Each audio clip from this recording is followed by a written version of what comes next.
Halo and welcome back, teman-teman netizen atau warganet yang saya hormati semuanya.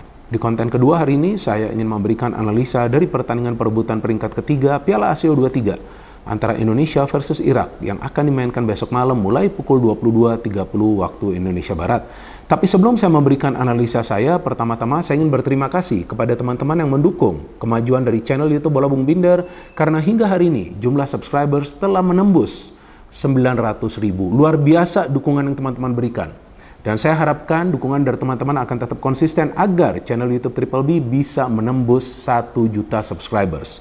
Dan kalian tidak perlu khawatir, karena saya akan selalu memberikan analisa secara logis, pakai akal sehat, dan tentunya fair alias netral. Maka itu seperti yang selalu saya tegaskan, bahwa sekali saya netral, maka saya akan tetap netral, teman-teman. Dan saya perlu ingatkan lagi kepada teman-teman bahwa Triple B bukan saja singkatan dari Bola Bung Binder, tapi juga artinya Binder bukan buzzer. Nah, kembali ke pertandingan besok malam, seperti yang sama-sama kita ketahui, bahwa pertandingan besok malam sangat penting bagi timnas Indonesia U23.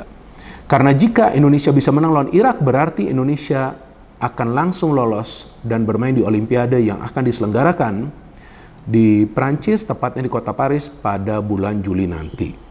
Dan Indonesia jika bisa menang lawan Irak berarti akan merupakan wakil Asia yang menempati peringkat ketiga dan akan gabung ke grup B di Olimpiade yang di sana sudah ada Argentina, Ukraina, dan juga Maroko. Waduh, grup neraka nih ya teman-teman ya. Tapi saya yakin para pemain tidak akan khawatir apalagi takut. Karena justru bertanding lawan tim-tim yang kuat di dunia yang akan memberikan para pemain kita pengalaman yang sangat berharga. Tapi seandainya Indonesia kalah lawan Irak bukan berarti peluang ke Olimpiade sudah tertutup.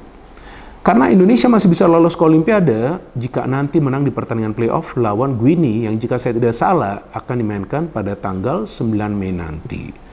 Dan jika Indonesia menang lawan Guinea berarti Indonesia akan mewakili Asia sebagai tim keempat dan akan gabung ke grup A yang di sana sudah ada Prancis, Amerika Serikat, dan juga Selandia Baru.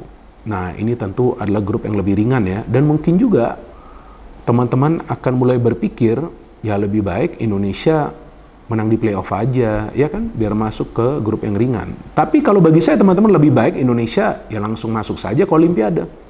Ngapain ambil resiko menunggu sampai pertandingan playoff kan? Karena kan kita tahu pertandingan playoff tersebut atau juga Olimpiade juga tidak termasuk dalam kalender FIFA. Kalau sampai mau nunggu sampai playoff dan ternyata nanti Indonesia tidak bisa full tim, ya gimana caranya mau menang lawan Guinea, ya kan?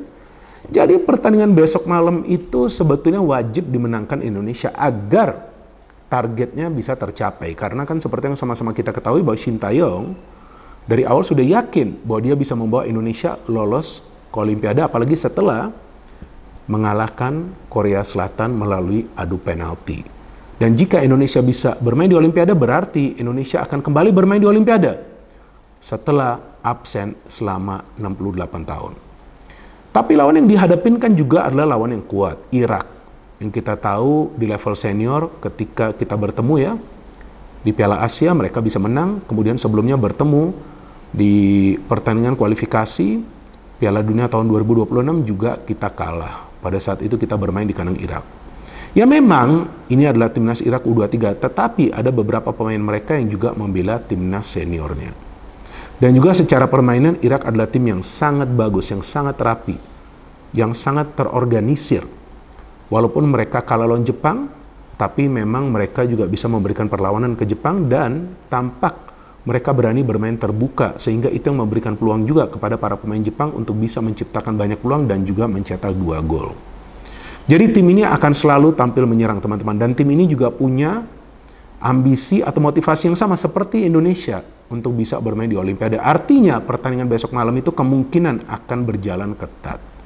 Sayangnya untuk pertandingan penting ini Rizky Ridho dipastikan absen karena mendapatkan kartu merah kan di pertandingan sebelumnya lawan Uzbekistan. Dan saya harapkan para pemain sudah melupakan kekalahan lawan Uzbekistan dan bangkit di pertandingan ini. Memang lawannya juga berat, ya kan? Irak yang berhasil lolos ke semifinal. Artinya tim yang sudah berhasil lolos ke semifinal ya bukan merupakan tim yang lemah. Cuma kan sayangnya lawan Uzbekistan lini tengah kita gak hidup. Nathan dan Ivar Jenner itu dipres, ditekan supaya mereka tidak bisa mendistribusikan bola. Plus absennya Rafael Struijk juga mempengaruhi sistem counter attack dari Indonesia karena Ramadan Sananta sulit sekali untuk tune in dengan Marcelino atau juga Witan Sulaiman. Namun untuk pertandingan ini kan Rafael Struijk dipastikan akan bisa tampil kembali. Jadi ya ini adalah plus point juga bagi Indonesia bahwa Struijk bisa bermain. Artinya ya kita juga punya peluang lah untuk bisa menang di pertandingan besok malam. Tapi kan tidak akan semudah itu. Dan saya harapkan kurangilah euforia. Kurangilah euforia karena Indonesia belum mencapai targetnya. Sebelum pertandingan semifinal lawan Uzbekistan, sungguh saya kaget kok euforianya sangat berlebihan. Seolah-olah Indonesia itu sudah lolos ke final. Boleh saja kita merasa senang dengan keberhasilan Indonesia, tapi jangan over. Kan selalu saya katakan, kita jangan gembar-gembor dulu nih. Targetnya kan belum tercapai untuk bisa bermain kembali di Olimpiade. Ya kan seolah-olah tuh kita sudah masuk ke final. Luar biasa kan hebohnya kan. Dan ternyata di atas lapangan terjadi yang namanya anti klimaks. Para pemain nggak bisa berkembang, tapi memang Uzbekistannya mainnya bagus. Plus juga ada peran dari wasit kan. Yang itu di babak pertama ya aneh juga tuh keputusannya, padahal dia sudah meniupkan peluitnya untuk free kick, ternyata ngecek monitor VAR untuk menentukan penalti atau tidak penalti, ternyata dia memberikan drop ball. Ya kan itu kan aneh. Tapi ya udahlah, kita juga jangan terus menyalahkan wasit ya, karena juga permainan dari Indonesia lawan Uzbekistan memang tidak berkembang, bahkan saya juga menjelaskan sangat buruk. Dan itu juga diakui oleh Jasmine Hubner kan di salah satu unggahannya di sosial media ya, kalau nggak salah di Instagramnya tuh, di IG story-nya, bahwa memang Indonesia bermain buruk, tapi juga wasitnya itu dia ya kan bikin emosi juga. So untuk pertandingan ini yang saya baca beritanya nih, bahwa yang akan berada di ruang VAR juga salah satunya adalah wasit asal Thailand ya, yang juga menjadi atau merupakan wasit yang berada di ruang VAR ya, untuk pertandingan lawan Qatar dan juga pertandingan lawan Uzbekistan. Tapi saya pikir kita juga jangan berpikir negatif ya kan. Masa sih 3 kali dia mau seperti itu ya kan? Ya udahlah, adil aja kali ini ya kan. Bukan artinya kita ingin agar Indonesia bisa lolos, enggak. Indonesia tentu harus bermain baik di atas lapangan, tapi wasit jangan begitu dong, ya kan? Kita kan ingin pertandingan yang fair, ya kan, yang sportif. Jangan lagi ada pihak ketiga yang coba untuk menggagalkan langkah dari Indonesia. Tapi lagi-lagi permainan dari Indonesia harus bagus di atas lapangan. Nah, absennya Rizky Ridho ini ya saya pikir nanti akan diisi oleh Komang Teguh ya, yang memang juga jarang menjadi starter. Jadi kemungkinan di lini pertahanan adalah Komang Teguh, Jasmine Hubner, dan juga Ferrari. Nah, ini 3 center back ini harus benar-benar bagus koordinasinya, bersama juga dengan 2 wing back. Nah, kita juga belum tahu apakah Fajar yang diturunkan atau Rio Fahmi di kanan, kemudian di kiri ya sudah pasti adalah Pratama Arhan. Di tengah, nah ini dia nih. Peran yang penting ini yang harus dijalankan oleh Nathan dan juga Ivar Jenner. Mungkin Ivar Jenner yang harus lebih kreatif ya. Karena itu kan tugas dia untuk distribusi bola ke depan kan. Nathan yang harus mengcover nih lini pertahanan nih. Harus menjadi filter ya, boleh sesekali maju. Dan di depan, nah ini harus kompak seperti di pertandingan lawan Korsel dan juga lawan Yordania dan juga lawan Australia. Yaitu Marcelino, Rafael Struijk dan juga Witan Sulaiman, kecuali nanti Sintayong melakukan perubahan di starting lineup di lini depan. Ya, banyak yang menanyakan kepada saya, Bung, prediksinya seperti apa? Ya, kalau prediksi dari saya, Indonesia bisa meraih kemenangan asalkan ya para pemain harus bisa menemukan irama permainan mereka dari menit 0. Artinya apa? Dari awal mereka sudah harus bisa membentuk irama permainan mereka. Jadi, Sintayong harus mengetahui pola permainan dari Irak dan juga memakai rencana permainan agar para pemain itu tidak membutuhkan waktu yang lama untuk bisa tune in. Karena Indonesia perlu bermain secara taktis untuk bisa mengalahkan Irak. Seperti apa permainan dari Irak?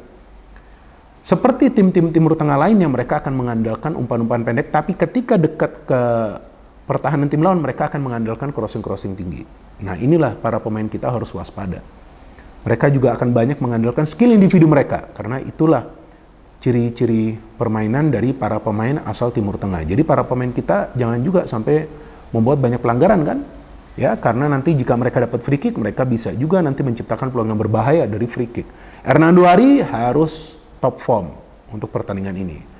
Dan yang menariknya kan bahwa 2 tim ini punya statistik yang seimbang ya.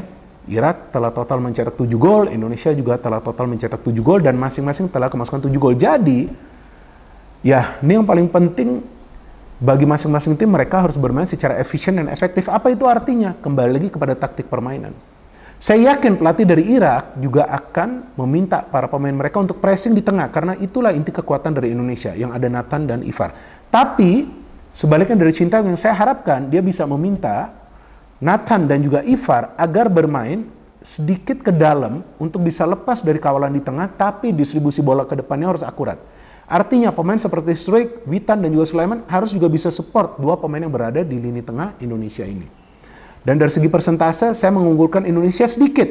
55% bagi Indonesia, 45% bagi Irak. Ini prediksi saya, bisa benar, bisa juga salah.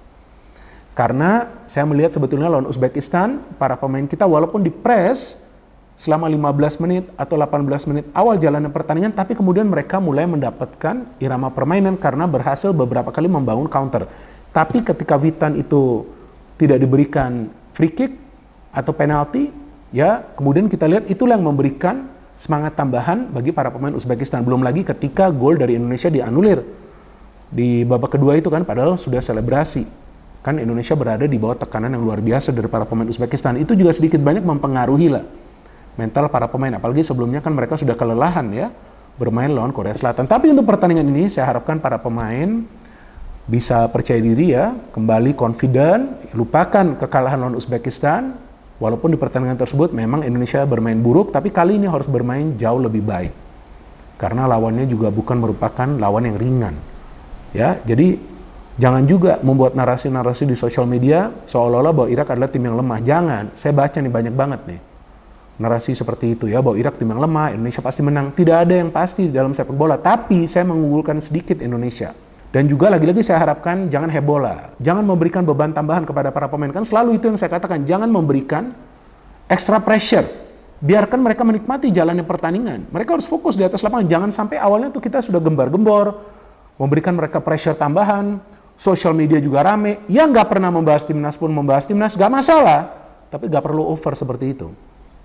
Ya kan, karena para pemain butuh ketenangan. Mereka harus fokus sebelum pertandingan dan mereka harus fight di atas lapangan. Untuk itu mereka tidak perlu beban tambahan ini. Tapi kita perlu support. Nah kalau kita support itu beda. Tapi kalau kita overexpose mereka, itu yang dikhawatirkan bisa mempengaruhi permainan mereka di atas lapangan. Dan itu yang menurut saya, mungkin saya salah, itu yang terjadi di pertandingan semifinal. Tampaknya mereka punya beban yang besar, harus lolos ke final. Iya kan? Atau mungkin juga harus menjadi juara. Nah sebetulnya kan targetnya adalah untuk bisa lolos ke Olimpiade. Jadi kita juga sekarang harus memberikan support 110%. Tapi lagi-lagi nih saya ulangi nih, mungkin sudah 10 atau 15 kali saya katakan, kita rendah hati. Tapi support kita harus luar biasa kepada mereka. Dan yang saya baca beritanya, bahwa tiket untuk pertandingan ini sudah sold out. Dan saya yakin mayoritas adalah supporter dari Timnas Indonesia. Jadi kita harapkan para pemain bisa fokus di atas lapangan, bermain tenang, ya kan, nggak perlu khawatir apalagi takut ya. Kita tetap mendukung mereka apapun hasil akhirnya, tapi tentu kita berharap mereka bisa meraih kemenangan dan lolos langsung ke Olimpiade. Tapi seperti yang tadi saya katakan, jika ya kan para pemain Indonesia mengalami kesulitan di atas lapangan, tentu nanti dibutuhkan juga game plan dari Sintayong. Ya, seperti yang biasa dilakukan. Jadi di babak kedua nanti, jika Indonesia tertekan di babak pertama, harus ada ya mungkin pergantian pemain, sedikit perubahan dalam style of play, ya, agar Indonesia bisa keluar dari pressure para pemain Irak yang saya feeling juga akan bermain dengan high pressing. Yang penting para pemain harus tenang, jangan melakukan satupun kesalahan dan jangan gugup ketika diserang. Dan harus efisien, kalau bisa dari peluang pertama mencetak gol. Memang seperti itu format yang harus dilakukan oleh para pemain Indonesia. Dan jika para pemain Indonesia bermain dengan tenang, saya yakin mereka bisa menang. Dan lagi-lagi saya ulangi, feeling saya, Indonesia akan bisa meraih kemenangan, tapi kembali kepada para pemain yang harus bermain rapi, chemistry mereka harus jalan lagi, dan mereka harus bermain lepas lagi-lagi seperti mereka tunjukkan lawan Australia, Yordania, dan juga lawan Korea Selatan. Jadi kita dukung perjuangan dari para pemain teman-teman. Dan ini sudah mungkin 5 atau 6 kali saya katakan, yuk kita semua rendah hati, kurangi euforia, dan kita berikan semangat secara total kepada para pemain agar mereka bisa sukses mencapai targetnya untuk membawa Indonesia kembali bermain di Olimpiade. No hate, no politics, only football. Salam sepak bola.